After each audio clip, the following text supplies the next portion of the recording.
Saya diberi 5 hal hadiah sama Allah yang umat sebelumku, nabi sebelumku tidak diberi hadiah itu. Di antara hadiah itu terbesar adalah wa'utitu khawatima suratil Baqarah. Saya diberi hadiah akhir dari surat Baqarah. Oh, ada hadiah gimana? Allah itu sudah naikkan kontrak dengan kita. Kita disuruh doa sama Allah. Rabbana la tu'akhidna in nasina waqta. Ya Allah, suatu saat saya salah. Padahal kita pasti salah. Suatu saat Gusti, suatu saat kita salah, jangan kasih sanksi loh. Oke, mau oke. Itu lu itu kok udah enak gimana? Sebelum kita salah, terus naikkan kontrak sama Allah. Rabbana la tu'akhidna in nasina aw akhtana. Ya Allah, jangan jatuhkan sanksi kepada kita jika suatu saat saya lupa atau salah. Qala na'am, Allah jawab, nah. Makanya Nabi senengnya bukan main tentang apa? Saya diberi hadiah akhir surat Baqarah. Tapi sekarang jadi fitnah tadi. Yang kiai NU baca itu dipakai tahlilan. Kadang-kadang yang baca agak paham.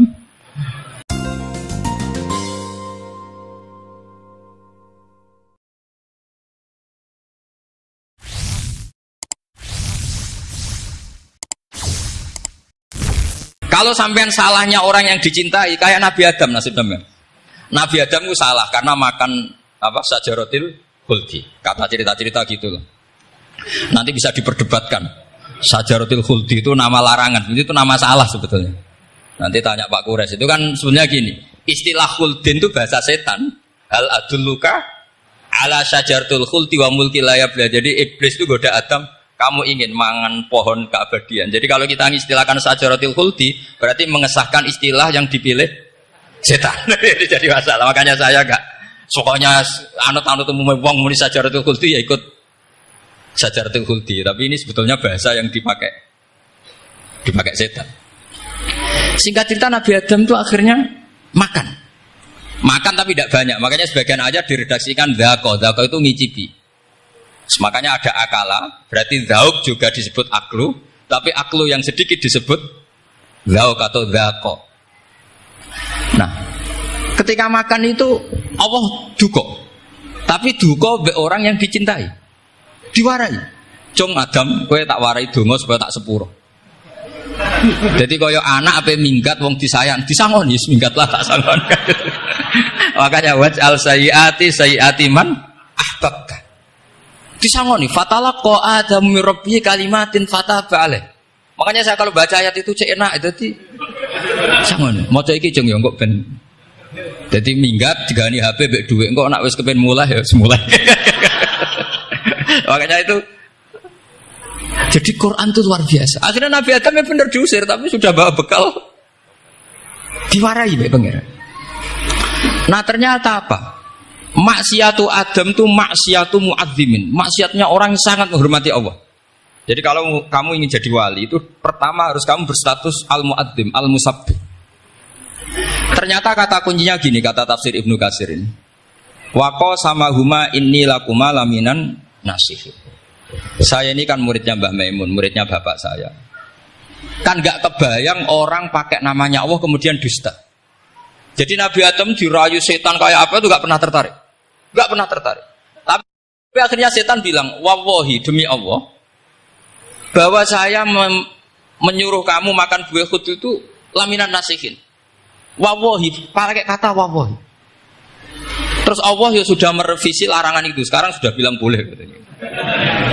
Nah karena kata pakai wawahi, terus kata Nabi Adam, fawawah wa izzatika ya Rabbi, ma dzanantu anna ahadan yahlifu bika kadziban. Ini dawuh Nabi Adam. Adam wis tak kandhani kok ora nurut alasan apa?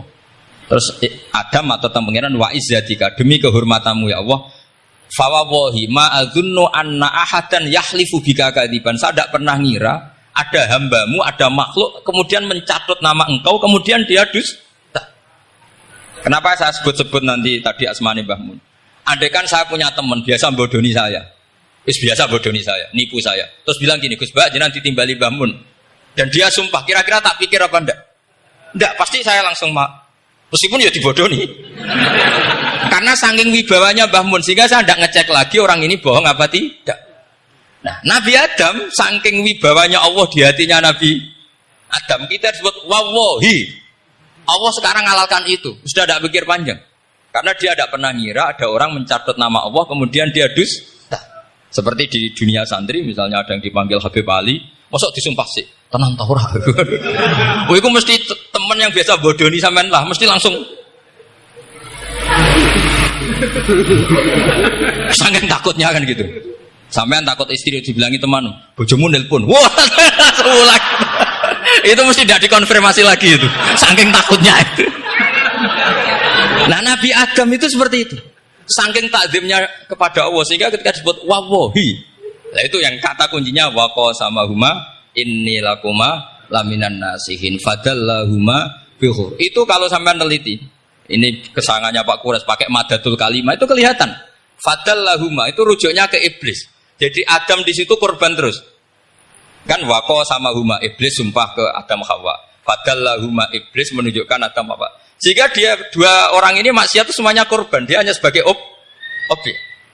Kreatornya yaitu iblis.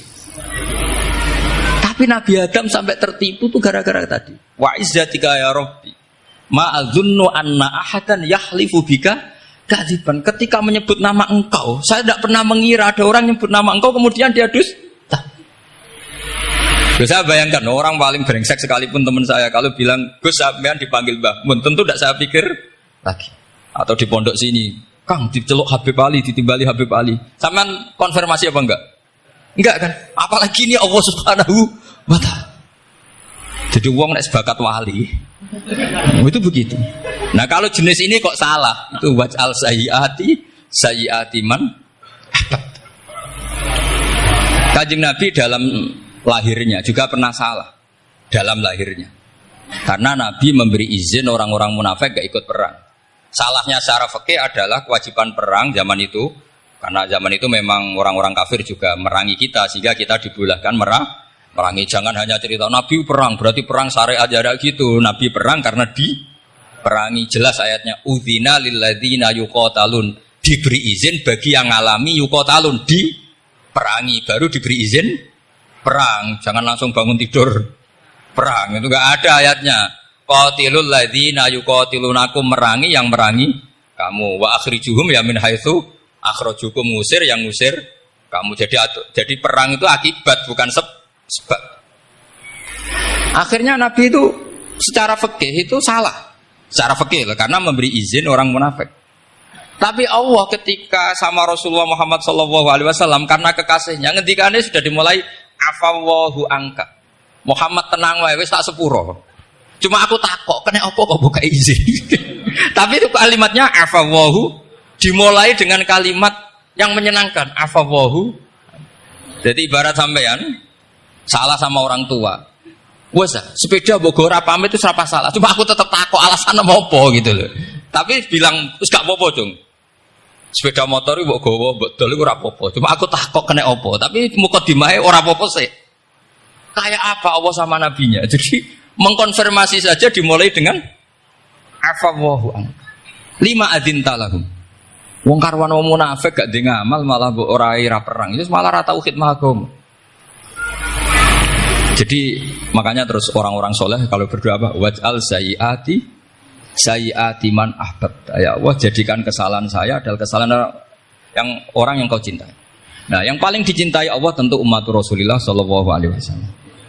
Sama yang tak beri ijazah. Kalau ini tak ijazahkan enggak apa-apa karena ini hadis sahih musalsal. Umatnya Nabi kok gak enak bi. Kontrak mbek pangeran sebelum salah itu sudah ada kontrak. Makanya Nabi itu ngendikane bangga sekali. U'titu khamsan lam yu'tahunna nabiyyun qabli atau ahadun min qabli.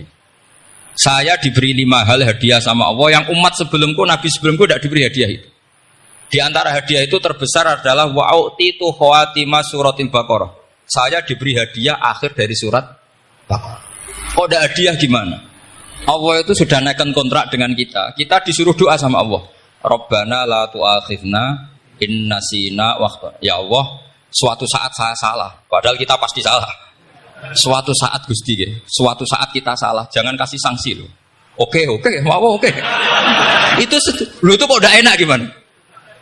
Sebelum kita salah, terus naikkan kontrak sama Allah. Rabbana la tu'akhidna in nasina aw akhtana. Ya Allah, jangan jatuhkan sanksi kepada kita jika suatu saat saya lupa atau salah. Qala na'am. Allah jawab, nah.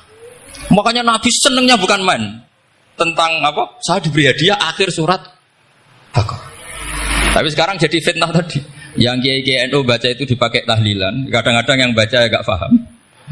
Yang kritik juga agak paham. Jadi ya sudah innalillahi wa inna ilaihi raji'un.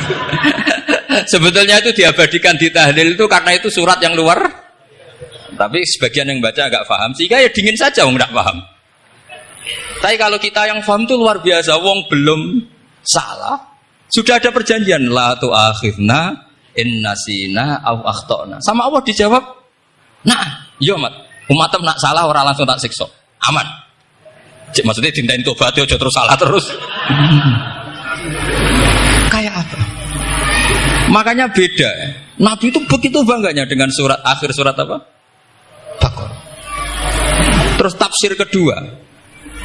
Umat ini adalah umat yang sifat Allah itu selalu aktif dan dua-duanya aktif. Ini perlu saya sampaikan berkali-kali. Dua-duanya aktif. Jika orang soleh itu nggak boleh mengadili orang dolim. Itu umatnya Rasulullah SAW. Begini logikanya ya. Pernah ada cerita, ada orang soleh sedang sujud, diinjek sama orang fasik, al-asi lah orang fasik. Karena orang soleh ini diinjek, orang soleh, bawaan orang soleh itu ya kadang gampang marah, bawaan orang soleh. Tapi pas marah itu nyatut nama Allah. Fawawahi la yaghfiru wahulaka, pakai nama Allah. Ada kan dia bilang asemane kue itu malah gak apa-apa gitu. Karena miso-miso sendiri itu kan urusan dia. Tapi pakai namanya Allah. Fawawahi la yaghfiru wahulaka. Allah tidak akan ngampuni kamu. Itu Allah langsung memberi wahyu ila nabi hada zaman, ke nabinya zaman ini. Allah ngendikan gini. Ini yang cerita Rasulullah. Mang dzalladzi yata'alla alayya alla aghfira li fulan. Faqad ghafartu lahu wa ahbattu amalak. Orang itu tak ampuni, yang sujud amalnya tak hilangkan. Kenapa? Allah tersinggung. Wong saya ini bisa aghfir, bisa ngampuni. Kenapa kamu nyifati saya hanya u'adzib? Jadi kira-kira Allah itu tersinggung. Wong sifatku itu yo yaghfir wa yu'adzib, kok ganti yu'adzib tok iku piye?